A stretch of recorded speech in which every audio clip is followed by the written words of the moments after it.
எல்லாருக்கும் வணக்கம். ஒரு தேர்தல் முடிவை நாம எப்படி பார்க்கறோம்? சும்மா வெற்றி தோல்வின்னு மட்டும்தானே? இல்ல.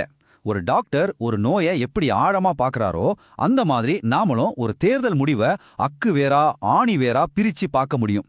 வாங்க, திருப்பூர் வடக்கு தொகுதியோட அரசியல் களத்தை ஒரு சர்ஜரி பண்ற மாதிரி அலசி ஆராயலாம். இங்க ஒரு பெரிய கேள்வி இருக்கு. ஒரு வேட்பாளர் கிட்டத்தட்ட 15,000 வாக்காளர்களை இழக்கிறாரு, ஆனாலும் ஜெயிக்கிறாரு. இது எப்படி சாத்தியம்? கேக்குறதுக்கே ஒரு மாதிரி இருக்குல்ல. வாங்க, இந்த புதிருக்குள்ள என்ன இருக்குன்னு நாம சேர்ந்து பார்க்கலாம். சரி, நம்மளோட பேஷண்ட் யாருன்னு பாத்தீங்கன்னா, தமிழ்நாட்டோட தொழில் இதயம் திருப்பூர் வடக்கு சட்டமன்ற தொகுதி. இந்த இடத்தோட அரசியல் நாடி துடிப்பை தான் நாம இப்போ ஆழமா செக் பண்ண போறோம். முதல்ல இந்த தொகுதியோட வைட்டல்ஸை செக் பண்ணிடலாம். அதாவது இந்த பகுதியோட அரசியல் நிலவரத்தை தீர்மானிக்கிற முக்கியமான நம்பர்ஸ் என்னன்னு பார்த்துருவோம். இந்த நம்பரை பாருங்க, 48%. இது என்ன சொல்லுதுன்னா, 2016லயும் சரி 2021லயும் சரி ஜெயிச்ச அதிமுகவோட ஓட்டு வங்கி இதுதான். ஒரு மாதிரி ஸ்டேபிளா இருக்கு. ஆனா இது ஒரு வலுவான கோட்டைனாலும் அந்த கோட்டையில லேசா விரிசல் விட ஆரம்பிச்சிருக்குங்கிறதையும் இது நமக்கு காட்டுது. அடுத்த நம்பர் 62.8%. இது 2021 தேர்தல்ல பதிவான ஓட்டு சதவீதம். மேலோட்டமா பார்த்தா இது ஒரு நல்ல நம்பர் மாதிரி தான் தெரியும். ஆனா இதுக்குள்ள ஒரு முக்கியமான விஷயம் ஒளிஞ்சிருக்கு. இப்போ இந்த நம்பரை நல்லா கவனிங்க. -4%. அதாவது முந்தைய தேர்தலை விட 4% வாக்குப்பதிவு குறைஞ்சிருக்கு. இது வெறும் நம்பர் இல்ல, கிட்டத்தட்ட 15,000 பேர் ஓட்டு போடல. ஏன்? அவங்களுக்கு யாரையும் பிடிக்கலையா? இல்ல ஆளுங்கட்சி மேல இருந்த கோவமா? இல்ல கோபத்தை தாண்டி வேற ஏதாச்சும் காரணமா? இதுதான் இந்த தேர்தலோட கேம் சேஞ்சிங் பாயிண்ட். சரி, இந்த தொகுதியோட சமூக கணக்க சுருக்கமா பார்த்துடலாம். இங்க கொங்கு வெள்ளாளர் கவுண்டர் சமூகம் 38% இருக்காங்க. அவங்க தான் பெரும்பான்மை. அதுக்கப்புறம் முதலியார் 15%, அருந்ததியர் 10%, மத்தவங்க எல்லாம் சேர்த்து ஒரு 37% வர்றாங்க. ஓகே, நம்பர்ஸ பார்த்தாச்சு. இப்போ பேஷண்டோட சிம்டம்ஸ் என்னன்னு பார்க்கலாம். அதாவது வெறும் புள்ளி விவரத்தை தாண்டி களத்துல மக்கள் நிஜமாவே என்னென்ன கஷ்டங்களை அனுபவிக்கிறாங்கன்னு புரிஞ்சுக்கலாம் வாங்க. சரி, சிம்டம்ஸ் வேகமா பாத்திரலாம். முதல்ல ரொம்ப நாளா இருக்கிற ஒரு பிரச்சனை, தண்ணி தட்டுப்பாடு. சம்மர்ல சொல்லவே வேணாம், நிலைமை ரொம்ப மோசம். நிறைய பேர் போர்வெல்ல நம்பிதான் வாழ்க்கையை ஓட்டுறாங்க. அடுத்து இன்ஃப்ராஸ்ட்ரக்சர், அதாவது உள்கட்டமைப்பு. கிராமத்து ரோடெல்லாம் ஒரே குண்டும் குழியுமா இருக்கு. வண்டி ஓட்டுறதுக்கே ஒரு பெரிய சாகசம் பண்ண வேண்டியிருக்கு. அது மட்டும் இல்ல, அவினாஷி ரோடு மாதிரி மெயின் ரோட்ல டிராஃபிக்ல மாட்டிட்டா அவ்வளோதான், நம்மளோட மணிக்கணக்கான நேரம் வீணாகுது. இங்க ஒரு பெரிய முரண்பாடு இருக்கு.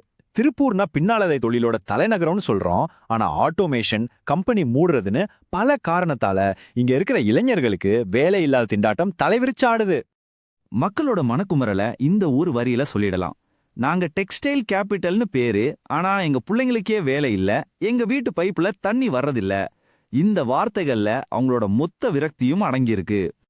இப்போதான் நம்ம அனாலிசிஸோட முக்கியமான கட்டத்துக்கு வரோம். Clinical diagnosis. அதாவது இந்த சிம்டம்ஸ்க்கெல்லாம் மூல காரணம் என்னன்னு கண்டுபிடிச்சு இந்த அரசியல் நோயை நம்ம சரியா கண்டறிய போறோம். இப்போ இருக்கிற எம்எல்ஏவோட நிலவரத்தை ஒரு ஸ்கேன் பண்ணி பார்ப்போம். பலம் என்னன்னா 2 தடவை ஜெயிச்சிருக்காரு. உள்ளாட்சி அமைப்புகள்ல நல்ல பழக்கம் இருக்கு. தேர்தலுக்கு செலவு பண்ண பண பலமும் இருக்கு. ஆனா பலவீனம், தீர்க்கப்படாத ஏரியா பிரச்சனைகள், கொடுத்த வாக்குறுதியை சரியா செய்யல. அதுவும் இல்லாம ஸ்டேட் லெவல்ல அவங்க கட்சி இப்போ எதிர்க்கட்சியில இருக்கு. இந்த அட்டவணை தான் நம்மளோட டயக்னோசிஸ் ரிப்போர்ட். நல்லா பாருங்க, சிஸ்டம்ல இருக்கிற கோளாறுகள் எப்படி வாக்காளர் மனநிலையை மாத்துதுன்னு இது தெளிவா காட்டுது. வளர்ச்சி திட்டங்கள்ல குறைபாடு, அது ஆளுங்கட்சிக்கு எதிரான மனநிலையை உருவாக்குது. தொழில் நலிவடையுது, அது மக்கள் கிட்ட பொருளாதார கவலையை கொண்டு வருது. ஆனா இந்த கடைசி லைனா ரொம்ப கவனமா பாருங்க. நிறைவேற்றப்படாத நலத்திட்ட வாக்குறுதிகள். இதனால என்ன ஆகுது? வாக்காளர்கள் ஓட்டு போடாம ஒதுங்குறாங்க. அந்த 15,000 பேர் ஓட்டு போடாததுக்கு காரணம் கோபம் மட்டும் இல்ல, சோர்வு. அவங்க சிஸ்டம் மேல சோர்வு அடைஞ்சிட்டாங்க. இதுதான் நம்மளோட டயக்னோசிஸ். சரி, நோயை கண்டுபிடிச்சாச்சு. இப்போ ட்ரீட்மெண்ட் பிளான் பார்க்கலாம். அதாவது இந்த தொகுதியோட பிரச்சனைகளை சரி செஞ்சு எப்படி மக்களோட நம்பிக்கையை திரும்ப ஜெயிக்கலான்னு ஒரு டேட்டா பேஸ்ட் ஸ்ட்ராட்டஜியை பார்ப்போம். அரசியல் வியூகத்துல சில சமயம் நாம பழங்கால தத்துவங்களையும் பயன்படுத்தலாம். இங்க நாம பார்க்க போறது சதுர்முக கோட்பாடு. இது ஒரு 4 முனை வியூகம். ஒவ்வொன்றுக்கும் ஒரு அர்த்தம் இருக்கு. 1, சிவன் மாதிரி ஆக்ரோஷமா எதிர்த்தரப்போட தோல்விகளை சுட்டி காட்டணும். 2, விஷ்ணு மாதிரி நம்ம வேட்பாளர் தான் ஒரு நிலையான நம்பகமான மாற்றுன்னு மக்களை நம்ப வைக்கணும். 3, பிரம்மா மாதிரி புதுமையான எதிர்காலத்தை யோசிச்சு சொல்யூஷன்ஸ் கொடுக்கணும். 4, துர்கா மாதிரி நலிவடைஞ்ச மக்களை நாங்க தான் பாதுகாப்போன்னு ஒரு உறுதியா கொடுக்கணும். சோ இந்த ட்ரீட்மெண்ட் பிளான்ல நாம பரிந்துரைக்கிற முக்கியமான மருந்துகள் இதோ. வெறும் வாக்குறுதிகள் இல்ல, தெளிவான திட்டங்கள். தண்ணி பஞ்சத்தை போக்க 120 கோடி ரூபாயில பைப்லைன் திட்டம், டிராபிக்க குறைக்க 60 கோடியில அவினாஷி ரோட விரிவாக்கம் பண்றது, இளைஞர்களுக்கு வேலைவாய்ப்பு உருவாக்க 30 கோடியில ஒரு ஸ்கில் டெக் ஹப். இதெல்லாம் வெறும் வெத்த அறிவிப்பு இல்ல, மக்களோட பிரச்சனைக்கான டேட்டாவோட இருக்கிற தெளிவான தீர்வுகள். அப்போ கடைசியா ஒரு கேள்வியோட இந்த அலசலை முடிச்சுக்கலாம். எவ்வளோதான் கச்சிதமா ஒரு ப்ளூ பிரிண்ட் போட்டாலும் உடைஞ்சு போன நம்பிக்கையை அதால திரும்ப கட்டி எழுப்ப முடியுமா? இதுதான் இன்னைக்கு அரசியல்ல இருக்கிற மிகப்பெரிய சவால். நீங்க என்ன நினைக்கிறீங்க?